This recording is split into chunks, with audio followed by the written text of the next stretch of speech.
Masechet Baba Batra Daf Mem Vav Amud Bet, on va commencer à la 8e ligne.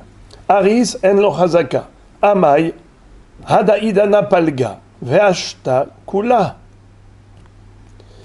On a appris dans la Mishnah qu'il y a plusieurs exceptions.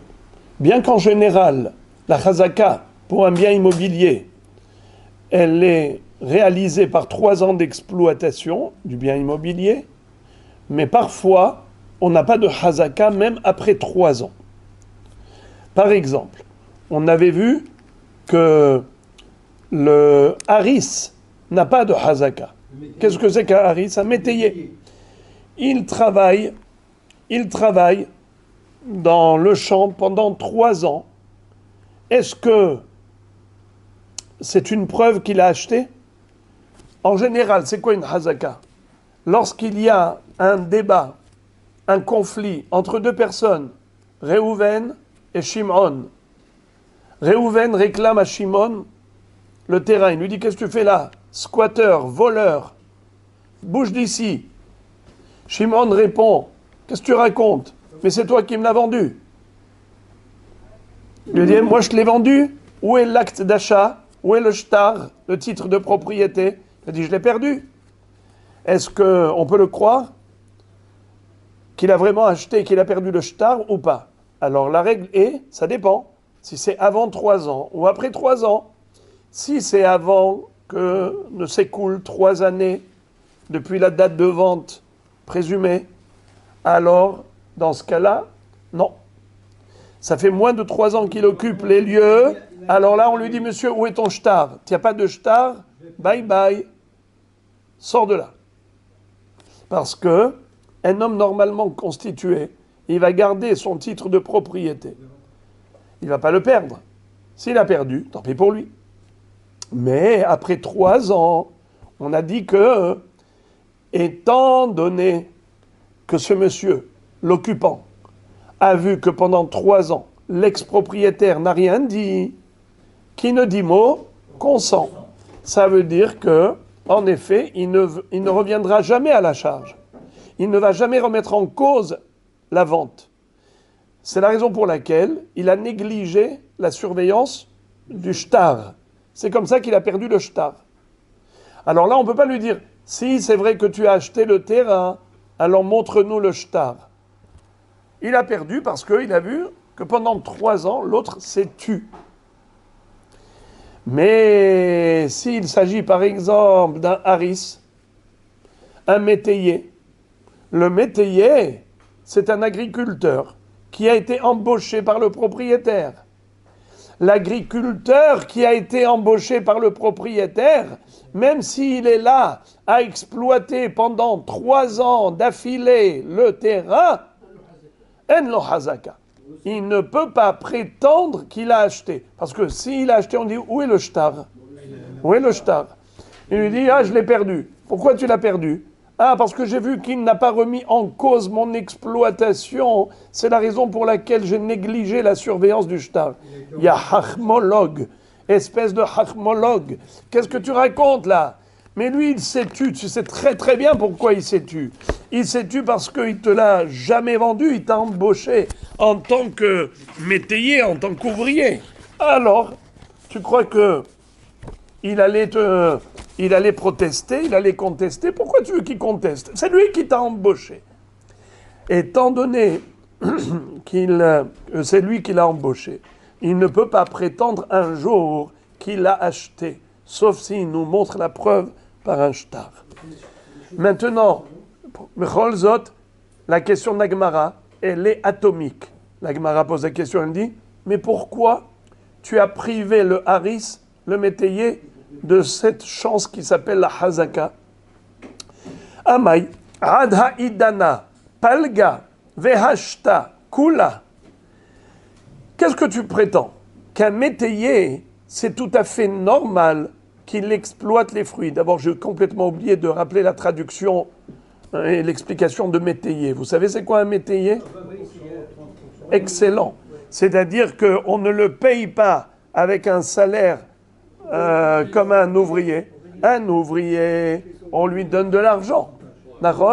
Mais le métayer, il est payé en nature. au pourcentage de la production. Nahon, par exemple, ça peut être du 50-50, ça peut être du 60-40, du 70-30. Nahon, ça peut être un tiers, deux tiers. En tout cas, il y a une convention entre l'agriculteur métayer et le propriétaire du champ. Alors on a dit que le métayer ne pourra pas prétendre qu'il a acheté ce champ-là, parce que il a beau l'occuper pendant des années. Après tout, on sait très bien qu'il est là parce que le propriétaire lui a demandé de venir travailler chez lui et non pas en tant qu'indépendant. Très bien. Alors maintenant, la Gemara pose la question, elle dit, mais ce n'est pas vrai.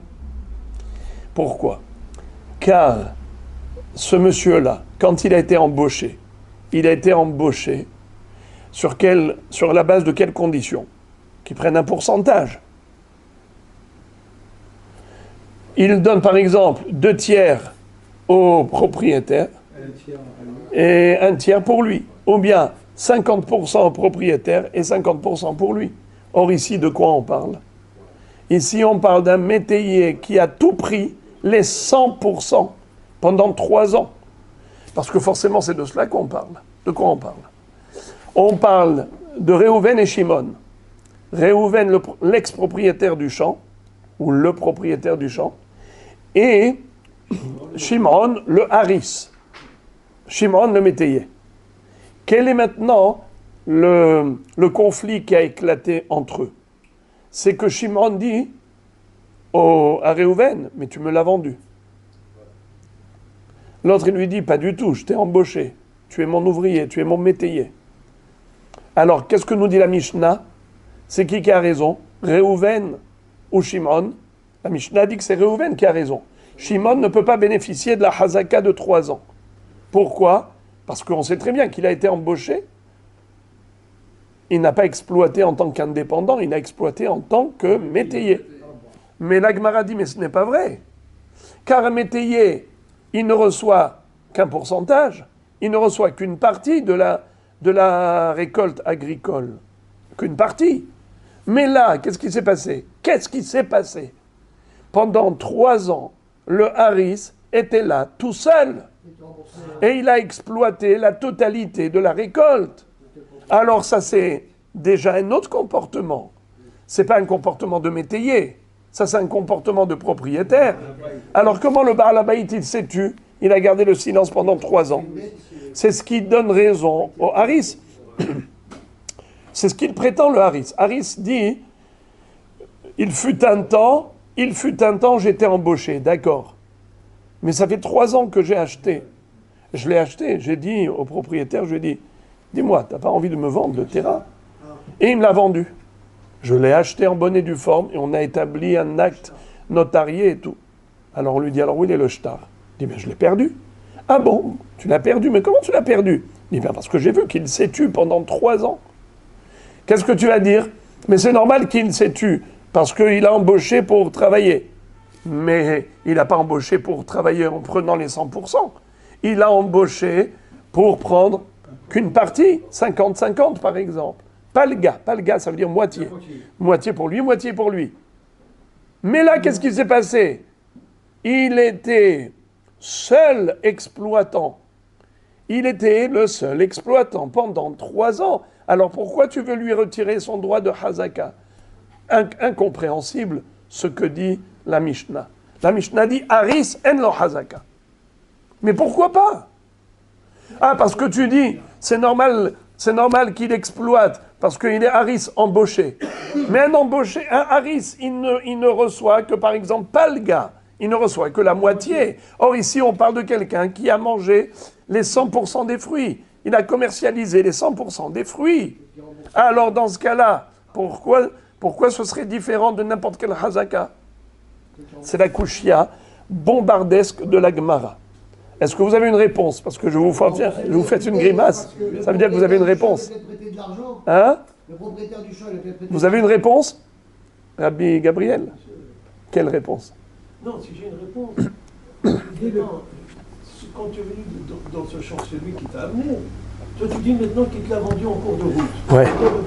Ouais. Très, très bien. Ouais. Et pour cela, donc, tu sens que maintenant, parce qu'il t'a laissé exploiter le produit tout seul, Ouais. tu considères que, tu dis qu'il t'a vendu, Oui. le propriétaire peut me dire, moi je m'en fous, pendant 3 ans, je m'en fous, j'irai les vendre après, mon truc, mon bénéfice. Il n'a pas trouvé... C'est très joli ce que vous... C'est très joli ce que vous dites. C'est très joli. Gardez ça au chaud. Eh bien, hein, vous savez que c'est pas les conditions normales d'un métayer. Car un métayer en général, c'est quoi? C'est que chaque année, on se partage la production. Alors, si c'est comme ça, il a toujours son droit de parole. Il a toujours un argument valable. Il dit, si j'étais métayer, alors je lui ai redonné la moitié. Vous voyez bien que pendant 3 ans, c'est moi qui ai exploité à 100% le champ. Alors comment ça se fait qu'il s'est tu? Ce n'est pas normal qu'il se taise. S'il était malade, Mais même... S'il était malade, où il est mort. Alors dans ce cas-là, partir en voyage dans tous les cas de figure, à chaque fois Hazaka, vous dites il est parti en voyage, alors pourquoi la Hazaka elle fonctionne? Si dans ce cas, si en général la Hazaka elle fonctionne, quelle différence ici? Dans tous les cas de figure, si la Hazaka elle marche en général, pourquoi elle ne marche pas dans ce cas? Le champ n'était pas libre. C'est quand même le propriétaire qui veut venir ce monsieur. Ouais. Si tu vas travailler la terre, on va travailler. Mais dans quelles conditions? Sur la base de quelles conditions? Moitié-moitié. Mais on ne donne pas à un métayer les 100%. Le métayer, on ne lui donne pas 100%. Or là, il a eu pendant 3 ans 100%. Pendant 3 ans, tu te bats pour moi, et pendant 3 ans, tu les coûtes. Ah, Khazak. Alors, Rabbi Gabriel, c'est bien. Aujourd'hui, vous avez pris un bon café. C'est-à-dire que, en effet, il faut qu'on arrive à ça. Mais le problème, c'est que c'est pas ça les conditions normales de métayer. Alors écoutez, la réponse d'Agmara, c'est proche de ce que vous dites, regardez, ou plutôt ce que vous avez dit, c'est proche de l'Agmara. Amar Rabbi Yochanan be'arise bate avot. On parle dans la Mishnah d'un métayer spécial. C'est métayer de famille. Bravo. C'est-à-dire qu'il est métayer, fils de métayer, fils de métayer. C'est-à-dire que, en fait, le propriétaire des champs, il est lui-même fils de propriétaire de ces champs. Et le métayer, il est lui-même fils de métayer. Et alors, étant donné qu'ils ont toujours travaillé pendant des années ensemble, ils peuvent changer les conditions de travail. Les conditions de travail classiques d'un métayer, c'est quoi? C'est que chaque année, on se partage moitié-moitié, par exemple. Mais, lorsqu'il s'agit de métayers générationnels, c'est-à-dire de génération en génération, on travaille ensemble, alors, ils peuvent convenir différemment des conditions de travail. Il dit, écoute, toi, pendant 5 ans, tu prends toute la production. Et après, moi, pendant 5 ans, je prends toute la production. Et après, on continue comme ça. D'accord? Etc. 5 ans, 5 ans. C'est possible. Ou bien 3 ans, ou 4 ans, 4 ans. Dans ce cas-là, il n'y a pas de Hazaka. C'est dans ce cas que la Mishnah dit que le Haris n'a pas de Hazaka. Car même s'il a exploité tout seul le champ pendant 3 ans, ça ne veut rien dire. Car il a été embauché en tant que Haris dans ses conditions de travail. Donc, il ne peut pas dire, vous voyez, j'ai exploité tout seul le champ pendant 3 ans et le propriétaire, il s'est tu. Mais Hachmologue, c'est normal qu'il se soit tu. Pourquoi il s'est tu? Parce qu'il t'a embauché dans ces conditions, que tu travailles pendant 5 ans pour toi, et après tu travailles pendant 5 ans pour lui, et après vice-versa. C'est-à-dire que... Hein?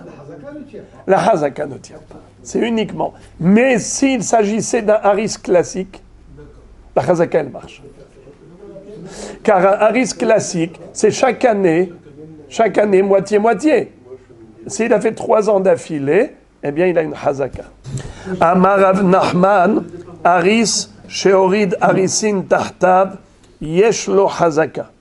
Maïtama, de lo avid inish, de Nahte Haris le Arae, Veshatik. On vient de dire que quand est-ce que le Haris n'a pas de Hazaka, c'est uniquement Harisé Bate Avot. C'est-à-dire que c'était déjà de famille. C'est Haris, fils de Haris. Haris, fils de Haris. Alors là, il pourrait y avoir un arrangement. Toi, par exemple, tu prends 4 ans de production. Moi, je prendrai la production des 4 ans d'après, 5 ans. Kitso. Dans quel cas, même dans Haris Baté Avot, il a la Hazaka. La Gemara dit, Amarav Nachman, Haris, Shehorid, Harisin, Tahtav. Yesh lo Hazaka. Yesh lo Hazaka. C'est-à-dire, le métayer a embauché des métayers. C'est-à-dire, Réhouven et Shimon. Réhouven, le propriétaire, a donné ce champ-là à ce métayer, qui était fils de métayer. Comme on a dit, c'était générationnel. Qu'est-ce qui s'est passé finalement? Ce Haris-là, il a appelé plein d'employés, des autres métayers, et il leur a dit, allez-y travailler pour moi. Moi, je suis le patron. L'employé est devenu employeur. Alors, il leur a dit maintenant, il a appelé plusieurs métayers, il leur a dit, allez-y travailler, maintenant c'est moi le patron. C'est moi le patron. Qu'est-ce qu'il fait, vous savez? Qu'est-ce qui va se passer? 5 ans, il a besoin de travailler, et après, il va travailler 5 ans pour l'autre, 5 ans pour lui, 5 ans pour l'autre. Pendant ces 5 ans, qu'est-ce qu'il a fait? Les 5 ans où il devait travailler pour lui-même, il a mis des autres. Il a sous-traité. Il a embauché d'autres métayers. Là, il a la chazaka. Pourquoi? Qu'est-ce que ça change? La Gemara dit, Maïtama, de lo avid inish, de nachte arise le ar'e veshatik. Car un homme normalement constitué n'est pas capable d'accepter l'intrusion d'étrangers dans son terrain. Pourquoi? Parce qu'il dit, moi, je t'ai fait confiance à toi. Toi, je connais ton travail, je connais ta sincérité, ta compétence et tes talents, surtout ta méticulosité. Tu es quelqu'un de minutieux, tu fais attention de ne pas abîmer, ne pas esquinter, de travailler proprement. Mais c'est toi que j'ai embauché. Maintenant, je viens, je trouve ici des étrangers qui travaillent à ta place. Mais de quel droit tu as fait entrer des étrangers? Étant donné qu'un être humain, normalement constitué, n'accepte pas l'intrusion d'étrangers dans son champ, alors, s'il s'est tu pendant 3 ans, ça veut dire qu'il lui a vendu Béhémet. Qu'est-ce qu'il prétend? Le métayer qui a embauché des métayers, qu'est-ce qu'il prétend? Il dit, pendant 3 ans, j'étais là, j'ai Hazaka. Je vous dis, je l'ai acheté. Il me l'a vendu. C'est vrai. Avant ça, on était métayers. Mais à un moment donné, je lui ai proposé. Tu veux me vendre? Je lui ai acheté. Quelle est la preuve? Où est ton acte d'achat? Je l'ai perdu. Mais alors, sur quoi tu t'appuies? J'ai une Hazaka. Ça fait 3 ans. 3 ans que j'exploite tout seul. Mais tu as Haris Baté Avot. On a déjà dit que Haris Baté Avot n'a pas de Hazaka. Oui. Quand est-ce qu'il n'a pas de Hazaka? Si c'était lui-même qui avait travaillé. Mais si il a embauché d'autres métayers et le propriétaire s'est tu, il a gardé le silence pendant 3 ans, alors ce n'est pas normal qu'il se soit tu. S'il s'est tu, c'est que Béhémet, il lui a vendu. C'est que Béhémet, il lui a vendu. Car sinon, il n'aurait pas gardé le silence. Mais parfois, même s'il y a des étrangers, il a la Hazaka. Regardez. Amar Rabbi Yochanan, Haris, Shehalak ou Shehilek la Harisine, en lo Hazaka. Pardon, il n'a pas de Hazaka. Parce qu'on a dit que Haris, qui a embauché des Harisines, yesh lo Hazaka. Pourquoi il a la Hazaka? Parce que l'autre n'est pas censé se taire. Il est censé réagir et protester. S'il s'est tu, ça veut dire qu'il a la Hazaka. Maintenant, on va voir que malgré tout, Haris, qui a embauché des Harisines, et malgré tout, il n'a pas la Hazaka. C'est Rabbi Yochanan qui dit dans quel cas? Haris, shehilek la Harisine. En lo Hazaka. Maïtama, imur, hermania, be'alma, chavier. C'est-à-dire, si le métayer, on va l'appeler le chef métayer, il travaillait avec eux. Ça veut dire que c'est pas qu'il a embauché des petits métayers et il est parti. Il est resté avec eux.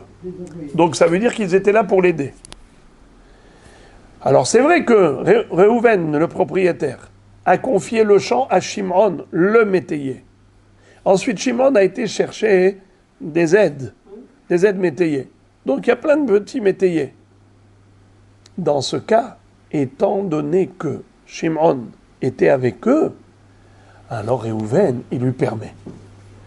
Parce que Réhouven fait confiance à qui? À Shimon. Alors, même si Shimon se fait aider, il a le droit de se faire aider, la malo. Il a le droit de se faire aider. Alors pourquoi Réhouven s'est tu? Parce qu'il lui donne le droit. Alors s'il lui donne le droit, donc ce n'est plus une preuve qu'il a acheté. Même si il s'est tu pendant 3 ans, ça ne donne aucune légitimité à Shimon pour prétendre qu'il a acheté. Parce que ou bien on lui dit, montre ton shtar. Très bien, t'as pas de shtar, out. Comment out? Mais je suis là depuis 3 ans. Je suis là depuis 3 ans. Depuis 3 ans? Eh bien, 3 ans c'est normal, toi tu es là parce que ton père aussi, ton grand-père était là. Alors, donc comment tu peux prétendre Hazaka? Il a dit non, je vais vous dire pourquoi je prétends à la Hazaka. Parce que moi j'ai embauché d'autres petits métayers. Et lui il s'est tué pendant 3 ans. Quand il y a des étrangers, il ne peut pas se taire. Un homme, il ne se tait pas quand il voit des étrangers à qui il n'a pas fait confiance. Et malgré tout, il s'est tué pendant 3 ans. Ça veut dire qu'il l'a vendu. Alors on lui dit, mais non, quand est-ce qu'un homme proteste? C'est seulement s'il a vu que des étrangers. Mais s'il a vu ici que tu étais avec ces étrangers, alors tu l'as rassuré. Il a compris que tu as été simplement chercher de l'aide. Mais tu n'as pas confié le champ à des étrangers.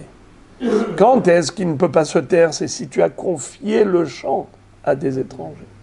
Mais si tu étais là présent toi-même, alors il te permet. Hermania be'alma.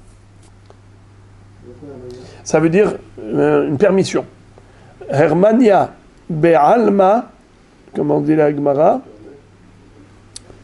Le Lachon. Hermania be'alma shavier. Shavier, ça veut dire il a fait. Il a rendu comme ça.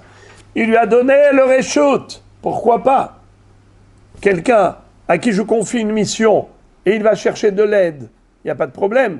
Mais si il met quelqu'un d'autre à sa place et il s'en va, je lui dis mais ça va pas, non? Moi je n'ai pas confiance en des étrangers. Moi je te connais, je connais ton travail, je sais quel est ton sérieux, je connais tes compétences. À toi je t'ai demandé de travailler. Tu t'en vas, tu me mets quelqu'un d'autre? Moi j'aurais été chercher quelqu'un d'autre. Moi aussi je sais le faire. Si je t'ai donné à toi, c'est toi. Mais si lui-même il est là et il se fait aider, il n'y a pas de problème. Alors dans ce cas-là, il n'y a pas de Hazaka. Pourquoi il n'y a pas de Hazaka? Parce qu'il était là en tant que haris et pas en tant qu'acheteur. Vous voyez à chaque fois l'étincelle qui ressurgit, c'est-à-dire à chaque fois il y a une étincelle de lumière supplémentaire du même sujet.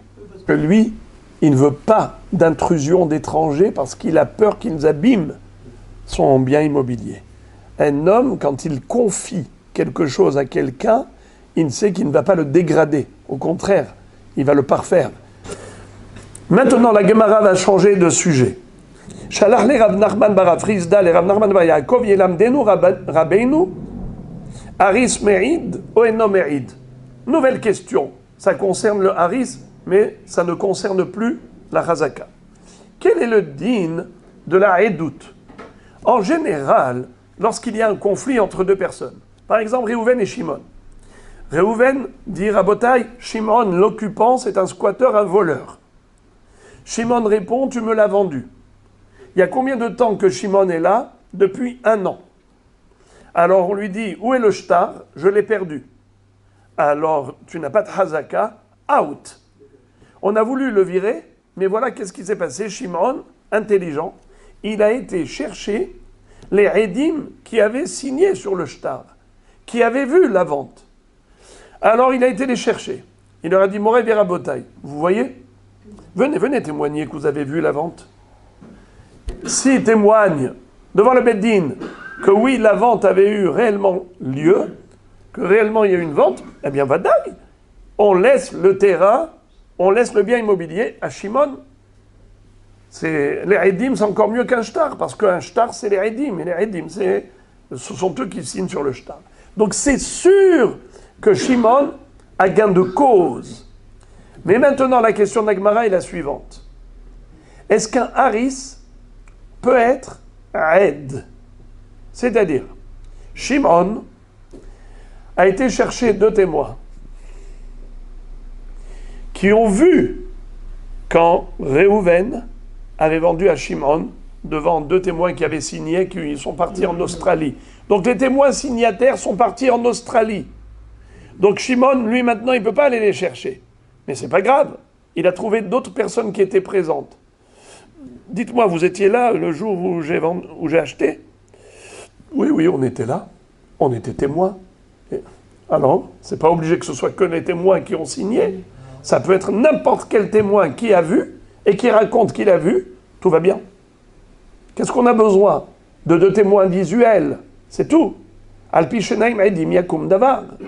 Qu'est-ce qu'il nous raconte? Qu'il y a eu une vente. C'est ce dont on a besoin. Alors maintenant la question. Shimon a été chercher 2 témoins.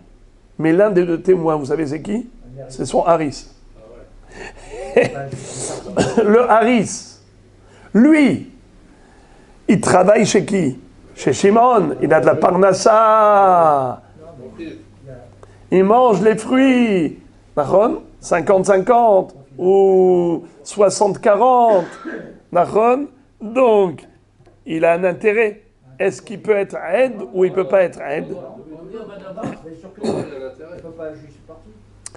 Alors écoutez, la réponse, il lui a dit, parce qu'il lui a dit, Yelamedenu Rabbenu.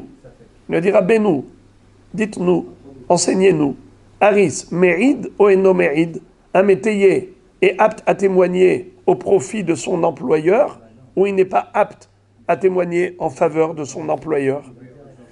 Havayativ Rav Yosef Kameh. À ce moment-là, il y avait Rav Yosef qui était assis à côté de Rav Nachman Bar Yaakov. Amar le, il lui a dit, Achi Amar Shmuel. Voici ce qu'a enseigné Shmuel. Haris Merid. Le Haris, oui, il est apte à témoigner. Il lui a dit, Ve'atanya eno Merid. Comment il a pu dire une chose pareille? Mais il y a une braïta qui dit le contraire. Il dit que le haris, il est inapte au témoignage. Alors comment Shmuel, le Hémora, il peut contredire une braïta? Shmuel dit Merid, et la braïta dit Eno Merid. L'akashia, ce n'est pas contradictoire. Parfois, il est apte, parfois il est inapte. Comment?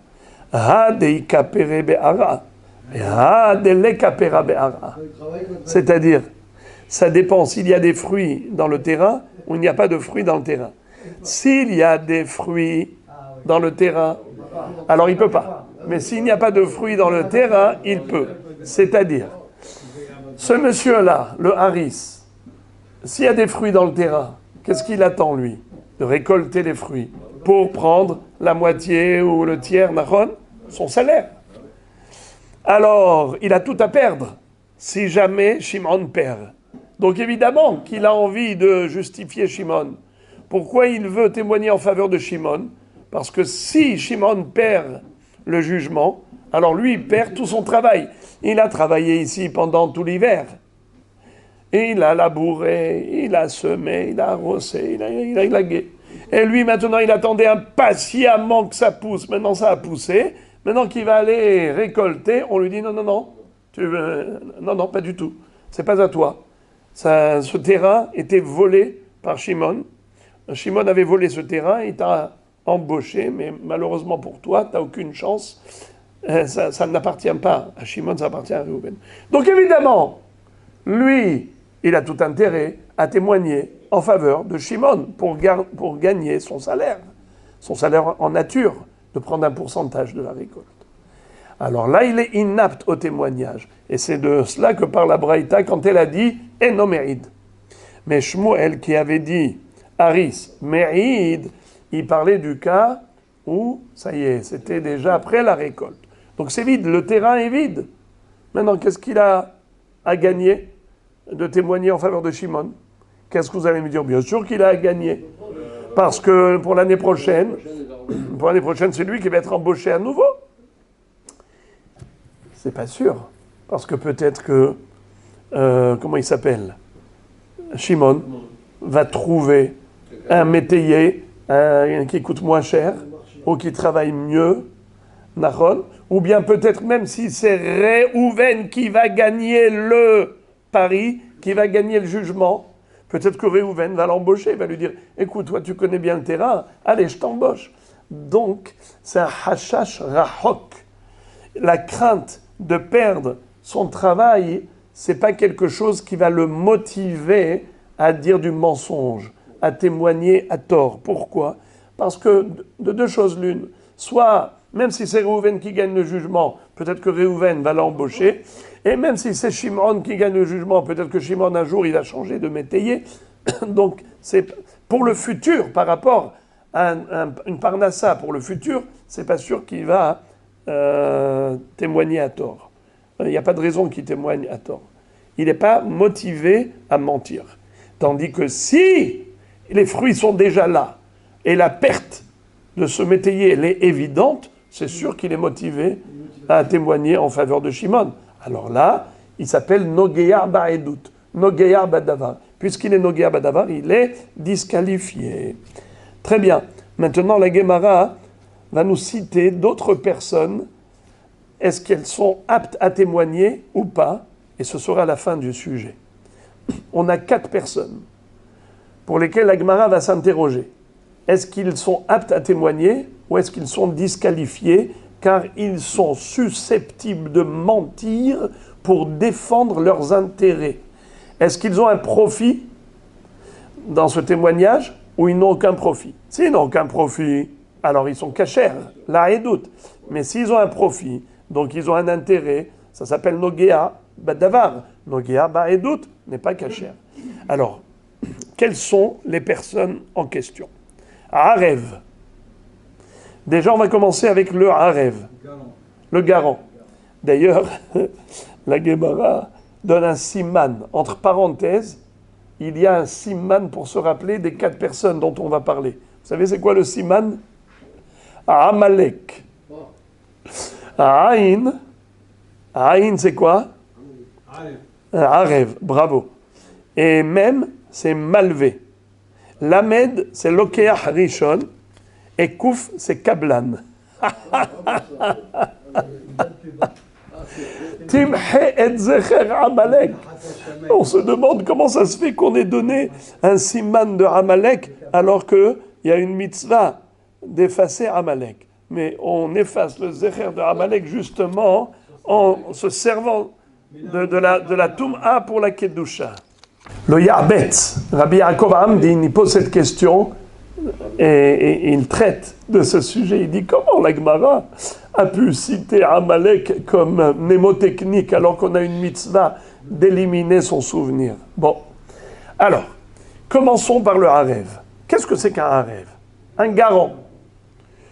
Par exemple, Réhouven, Shimon, Lévi. Shimon dit à Réhouven, prête-moi de l'argent. Réhouven dit à Shimon, tu veux que je te prête? Va me chercher un garant. Il a été chercher Lévi.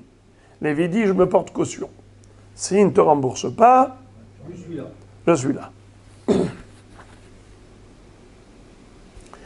Rabotaï, imaginez-vous, Shimon était propriétaire d'un bien immobilier. Shimon. Arrive Yehuda. Il arrive au Beddin, il dit, Moraï Rabotaï, Shimon m'a volé ce bien immobilier. Il était à moi. Ah bon? Tu as des Haïdim? Il amène des Haïdim que c'était à lui. On dit à Shimon, qu'est-ce que tu fais là? Il dit, mais c'est lui qui me l'a vendu. Tu as un shtar? Non, j'ai pas de shtar. Il y a combien de temps que tu es là? Ça fait déjà 2 ans. Ah, tu n'es pas là pendant 3 ans. Out. Le Beddin vont dire à Shimon, sors d'ici, ce bien immobilier, il appartient à Yehuda, puisque tu as ni shtar ni hazaka. Qu'est-ce que fait Shimon? Il dit, attendez, Rabotai Adayanim, je n'ai pas de shtar, mais c'est pas la fin du monde. Je trouverai des Edim, car au moment où Shimon, au moment où comment il s'appelle, Yehuda m'avait vendu ce champ, il y avait des Edim. Il a été chercher des Edim. Issachar et Zevulun. Issachar et Zevulun, on dit c'est vrai. Yehuda a vendu à Shimon le terrain. Eh bien, Shimon, il reste tranquille chez lui. Mais maintenant, quel est le din s'il n'a pas trouvé Issachar et Zevulun comme témoins? Il a trouvé son, comment il s'appelle, Lévi, son garant, vis-à-vis de Réhouven. Lévi, il lui dit, mon copain Lévi, tu étais là quand j'ai acheté le terrain de Yehuda? Il dit, oui, j'étais là. Tu peux venir témoigner avec Issachar. Ça fait deux personnes. Lévi et Issachar viennent témoigner en faveur de Shimon. Contre qui? Contre Yehuda. Est-ce que Lévi est apte à témoigner? Oui ou non? Réfléchissez pendant 15 secondes. Ouais, le garant. Lévi, on avait dit c'était le garant de Shimon vis-à-vis de Réhouven. Maintenant, quel est le conflit qui a éclaté entre Shimon et Yehuda? Yehuda dit, le bien immobilier que tu occupes, c'est à moi. Shimon dit, tu me l'as vendu. Toi, Yehuda, tu me l'as vendu. Tu as une preuve? Je n'ai pas de preuve, je n'ai pas de Razaka, mais j'ai deux témoins.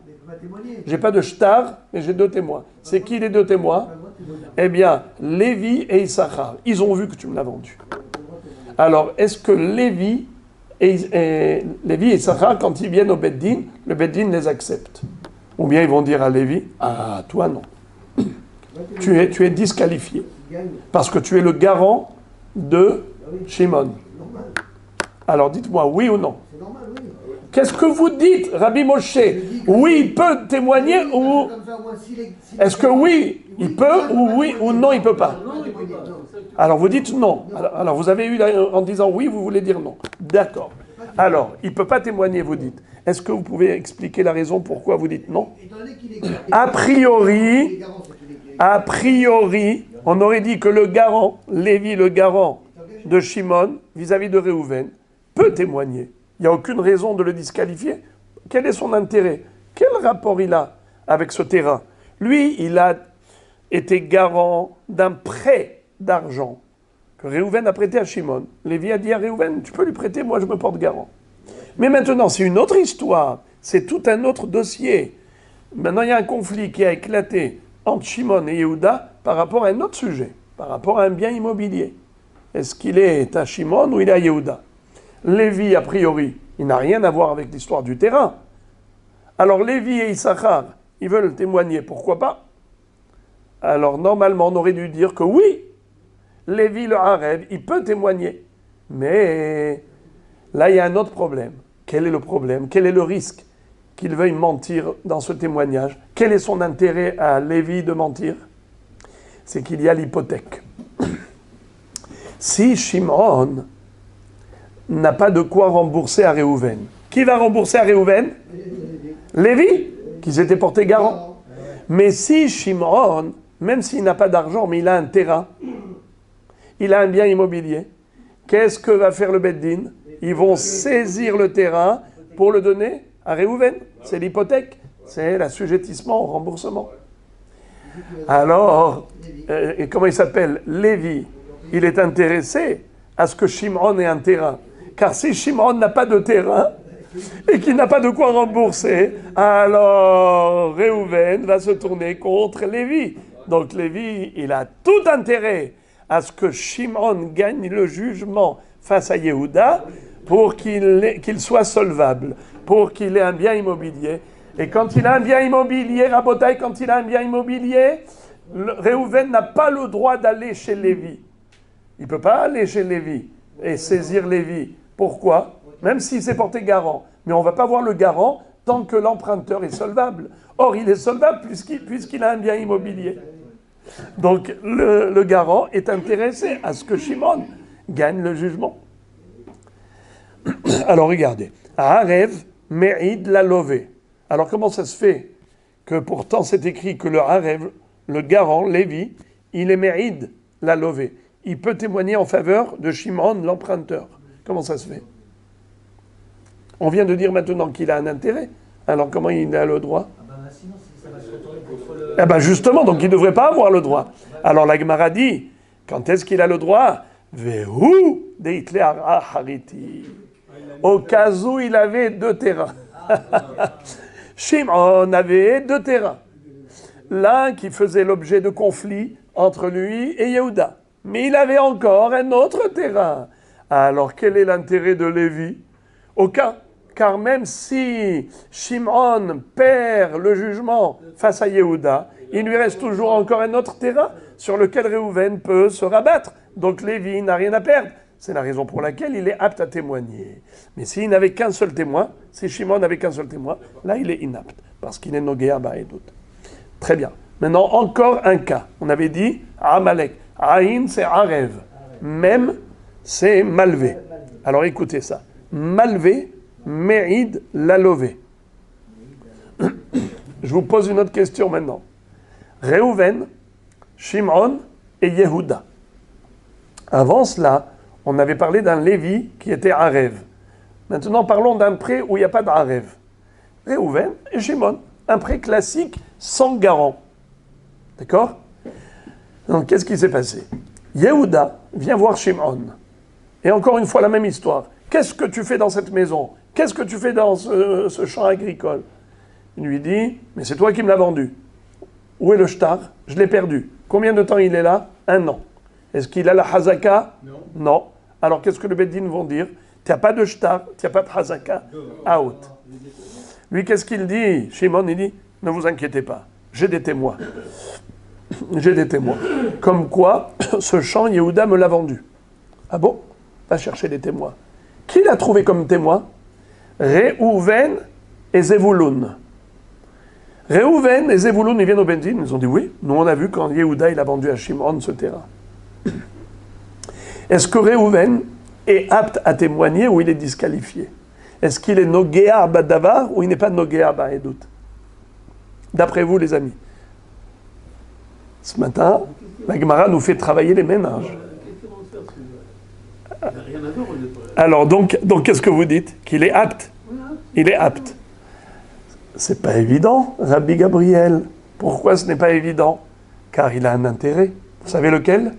C'est que si jamais il n'est pas solvable à la fin, si jamais il n'a plus d'argent, sur quoi Réhouven, le prêteur, le créancier, va se rabattre? On sait très bien qu'il y a une hypothèque. C'est-à-dire que si jamais Shimon n'a pas de quoi rembourser, alors Réhouven va pouvoir lui saisir le bien immobilier. Or, si le terrain de Shimon n'appartient pas à Shimon, il appartient à Yehuda. Si Yehuda gagne le jugement contre Shimon, alors Réhouven n'aura pas sur quoi se rabattre. Il n'aura pas de garantie pour son remboursement. Car jusqu'à présent, il avait une garantie, c'était le terrain de Shimon. Mais s'il s'avère que le terrain de Shimon n'appartient pas à Shimon, donc il n'a rien. Il n'aura pas de garantie. Alors, c'est tout à fait normal que Réhouven veuille que Shimon gagne le jugement contre Yehuda pour qu'il puisse avoir, lui, Réhouven, l'intérêt d'une garantie. D'avoir une caution, d'avoir une hypothèque. Car cette hypothèque, elle va disparaître si Shimon n'a rien. Alors, comment ça se fait qu'il est écrit Malvé, Me'id la lové? Malgré tout, le Malvé peut témoigner en faveur du lové. Le créancier peut témoigner en faveur de l'emprunteur. C'est qui le créancier? Réhouven. C'est qui l'emprunteur? Shimon. Il peut témoigner en faveur de Shimon. Comment ça se fait? Pourtant, il a un intérêt. C'est le même cas que précédemment. Il avait 2 terrains. Étant donné que Shimon avait 2 terrains, alors Réhouven n'a aucun intérêt à ce que Shimon gagne le jugement contre Yehuda, car même s'il perd le jugement, il lui reste encore un terrain sur lequel il va se rabattre. Il a toujours une garantie. C'est dans ce cas où on dit que le Malvé a le droit de témoigner en faveur du lové. Deuxième cas. Donc ça fait Ama.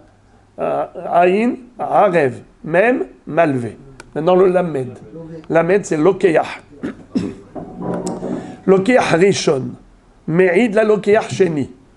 Qu'est-ce que c'est que Lokeach Rishon et Lokeach Sheni? Ve'u deitle ara hariti. Alors maintenant les amis, si vous avez la force, écoutez ce cas, c'est extraordinaire. Lokeach Rishon, Lokeach Sheni. Reuven, Shimon et Lévi. Reuven avait plusieurs terrains. Il a vendu un terrain à Shimon, et ensuite il a vendu un terrain à Lévi. Qu'est-ce qui s'est passé? Voilà qu'arrive un homme, il s'appelle Yehuda. Il dit, Moray Verabota, il vient voir Lévi. Il dit, Lévi, qu'est-ce que tu fais là? Il a dit, mais Reuven m'a vendu ce terrain.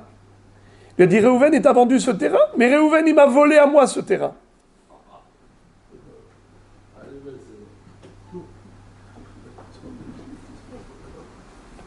Aouda.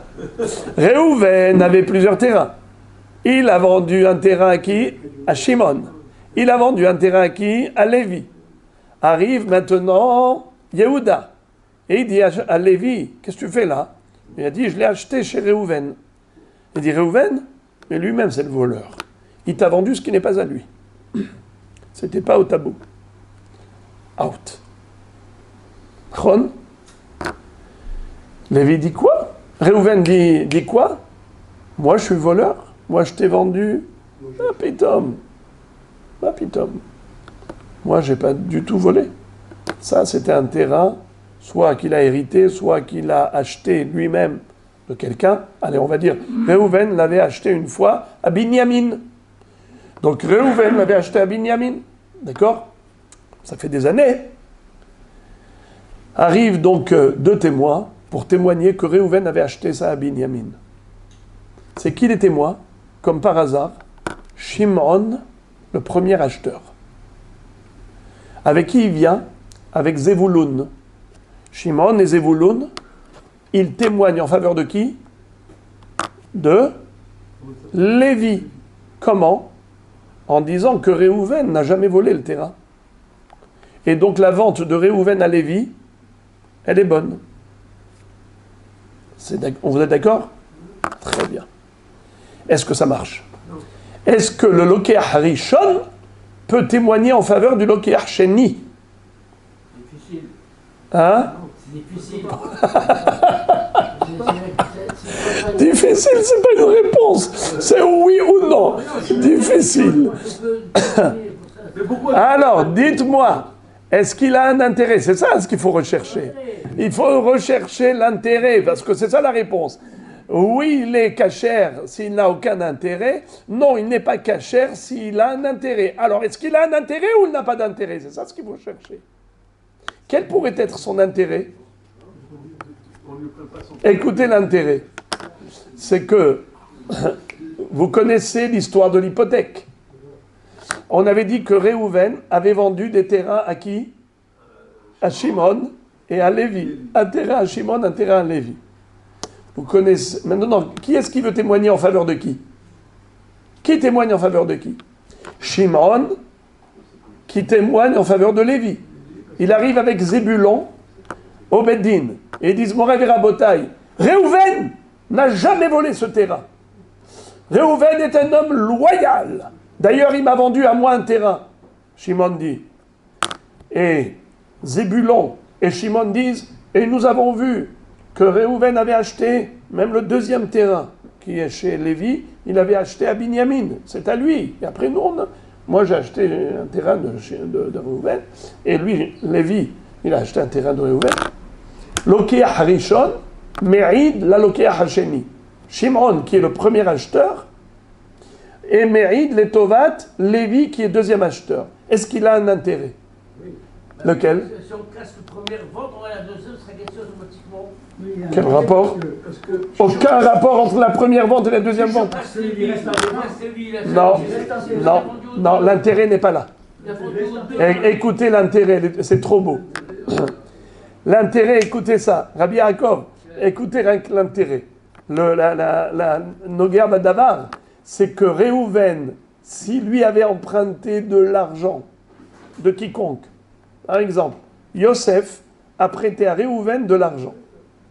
Et Réhouven a fait faillite, il n'a plus d'argent, il n'est plus solvable. Qu'est-ce que ferait Réhouven? Qu'est-ce que ferait, Yosef, le créancier de Réhouven?